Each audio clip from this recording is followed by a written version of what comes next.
Hey, welcome back to Business Repair Shop. It's alternator time. Look, it's sitting right there. It's ready to go. So, to get this alternator, we're really just jumping right into this video, aren't we? For those that can't remember, the other video the other day, when I was, get that thing to focus, working on putting an alternator on this tractor. So, I wanted to get a 1-wire, and they had a 3-wire in town, and I actually like wiring 1 wire, and I think I could actually wire this one up to be a 1-wire, but so I'll start with that. But I think I'm gonna have to end up because it'll self-excite. So I think I'm going to just wire it as a 1 if that works. If not, I'll run that self-excite. So you gotta take this little bracket off here. Check this out. So why am I putting that in that hand? Sorry, I kind of was forgetting I was holding the camera. Start that bolt back again. Fine, that's enough to start it.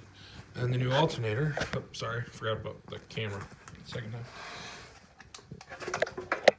We'll go, hang on, I'll back on there. This is way easier to deal with. So we'll have to do a little bit of alignment stuff because this is kind of close. I mean, it's sort of straight.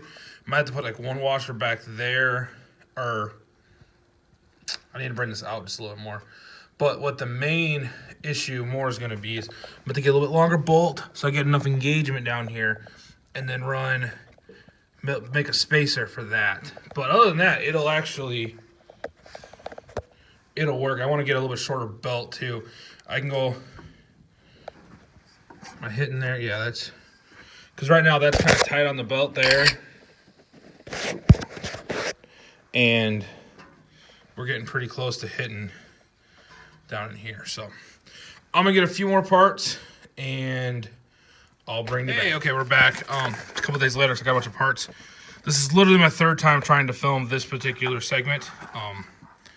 I tried to live draw it there, that didn't work. Tried to explain it here, realized I had it backwards once I actually started wiring. So here is how to wire a 3-gauge or 3-wire alternator, like GM style, on a tractor. So bear with me because this is absolutely hideous, but we'll get through it. So on your alternator itself, you have your 12 volt, which you're charging. That's going to be like your stud. And then you're going to have an extra 2. It's going to say 1 and 2. Sometimes it's like A and F. But for this demonstration, we'll say it says 1 and 2. And so these are your 2 that you're going to have to make sure you do right for this system to work. Because this alternator won't work until it's excited, we call it. And that means it gets 12 volts to kind of kick the whole thing in gear. So how that works is here. So this 12 volt is your battery. You want to run that back to your the one side of your gauge. That's my gauge, we'll call it. It looks kind of terrible. The other end of that will go directly to your positive on your battery cable. So this is what it tells it, obviously, if it's charging, discharging, if it's voltage gauge, amp gauge. This particular tractor, it's an amp gauge. And then off of that, you'll have a switch, a 1 wire that'll go to your key switch. That's my key switch there. And then, so your battery cable goes right to there, so that way, when it's charging, the gauge knows. If you go your battery cable straight to your battery, that'll charge your battery, but you won't know how much you're charging. So you want to make sure you run to the gauge. Make sure you get in the system of the gauge on this particular unit, so that way it'll actually charge. Get a big enough wire for that. I'm running a 10 gauge on this one. Should be fine for the application. And so then, so you run that to your gauge. Then you get your key switch, and off your key switch is when you're going to run. This is your excite circuit, is off your 1. So you're going to need 12 volts from your key switch. We'll talk about, this is actually a light bulb. Let me draw a circle around it so it actually looks like a light bulb here. There we go. There we go, 194 at least. 194 light bulb. So it'll run, goes down here, gets a 12 volts. The reason why you have a light bulb there is when this thing's running, there's also 12 volts coming back on this excite circuit. So if you had it without this light bulb or a diode, you can also run a diode. On a wiring diagram, a diode looks like that, pointing to the direction of electricity. Pixels flow that way. Basically, if you shut the key off here, and you got your coil here, fired in your tractor, if you didn't have a diode or a light bulb in this wire, in this excite circuit, the 12 volts would come back and just keep powering your coil, and your tractor wouldn't shut off. So you got to run that one through a light bulb. You'll see on the application I'm running a license plate light on it. Makes that work. Then your number 2 is your sense wire. And this basically kind of gives an indication of where it's at for the regulator. You can run this directly back to the stud. That's the easy way to do it. But technically, you want to run that back to at least 4 to 6 feet back to your gauge. Not 4 to 6 feet, but you want to run it some distance. So that way you get a representation, a little bit better idea of what the voltage actually is. Because it's going to give you a better number what it is at the battery versus what it is coming with the alternator. There'll be some voltage drop coming across the wire. Never more than a half a volt, not technically necessary. So that is how that system works. So again, you run your light bulb here. That'll keep it. So when you shut the tractor off, basically how this light bulb works is like this. So when you turn the key on, your electricity coming this way, it lights that light up, comes down, and gets grounded through here. Well, once this thing starts working, you get 12 volts come back through the side. Well, when there's no ground, it basically loses the ground once it excites it. We'll just say it that way. It will turn this light off. This light will also turn on if the alternator stops working. So it's a good way to have a dummy light. You can wire in a dummy light. You have to use an incandescent. You can't use an LED. 194 bulb is kind of the minimum. It works really well. You'll see what I got. So now that you have kind of an idea on this the right way, not that way, and not that way, let's go to the tractor real quick, and I will show you what we did. I was going to show you working on it, but wiring stuff is never fun to watch. So as you can see there, that's that license plate light. I'm going to end up tying them. I'm going to clean up all the wiring and actually have that thing just sit right there. So it's kind of tucked out of the way, but nothing too bad. And then I'll bring you over here and you can see.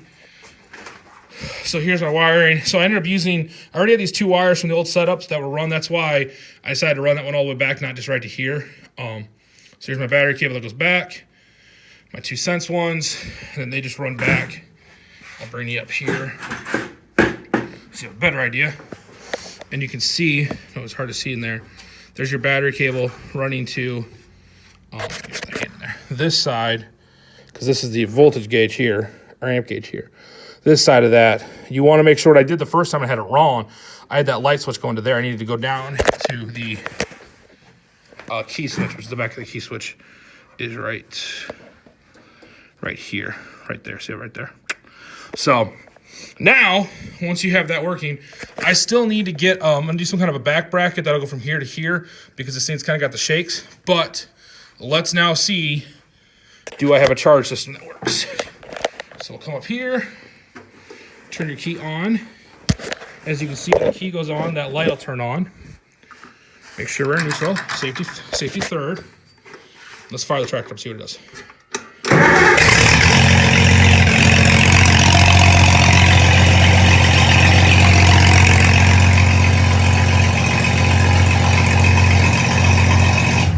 And most importantly, when I turn the key off, it shuts right off. So for tonight, we'll disconnect the battery again. But yeah, so now what I'm going to do is got a bunch of help wire.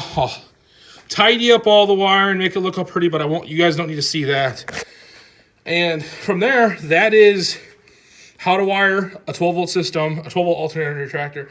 Again, if some people are asking about the generator, we have a project that I really want to keep a generator on. I really want to fix it for that, so I'll probably rebuild it for that one. But for the time being, it's going to be way easier to use an alternator on this. So yeah, it wasn't too bad. I got to hopefully find a core.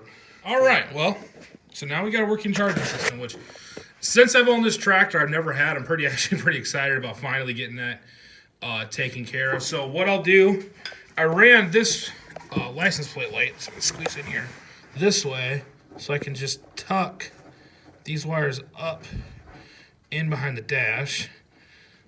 Clean those up a little bit. And put some, and then that should just fit right, and I'll face it down. So it'll kind of light up this area when your slot will go there. We still got to figure out what we're gonna do on side tins, because now with that alternator on there, that might, I might have to change the belt. I'm thinking that what I'm gonna have to do is go with a little bit shorter belt, because if you look, it's gonna be tight. If you look straight through, see how that fits. It might actually fit just right. So it might end up just around the 880-10 on this, which is fine. For the time being. But yeah, so check out some other videos. There's playlists now with all the projects. There's a playlist for each of the projects that I've done, the 60, the 70, the Farm LM, which is right there. The 70, that's over there. Got another 70 I got to bring in and start working on. And hopefully some new fun stuff. So make sure to like and subscribe. Throw a comment. Let me know what you think about what we've been doing here. The next project we're going to tackle probably later in the week is this situation. We'll figure out what we're going to do there. And but yeah, so we're going to close things out today. Y'all have a good one. We will see you on the next one. And check out a couple channels to check out. I know I talked about him before in the other one, but seriously, check out Ed Gosling's channel. I always say your last name wrong. I'll throw a link in the description. Probably not before you comment, though, because he always comments first. But check out his channel. We talked about it a little bit, but he's been doing some really cool stuff. He's been working on this old sprayer that they've been doing a lot of work on. It's been fun to watch. So, yeah, check out Ed's channel. And, I'm going to screw your name up. I'll put a link. It's like Tennessee Farmer, RD Tennessee. I'm screwing it up terrible because I don't have it in front of me. But check the description because there's a couple channels, guys that have been commenting and hanging out on my channel, and definitely appreciate them. So if you haven't somehow, if you don't know about them and you've found my channel, make sure to check them out because they're definitely better content than you're getting here.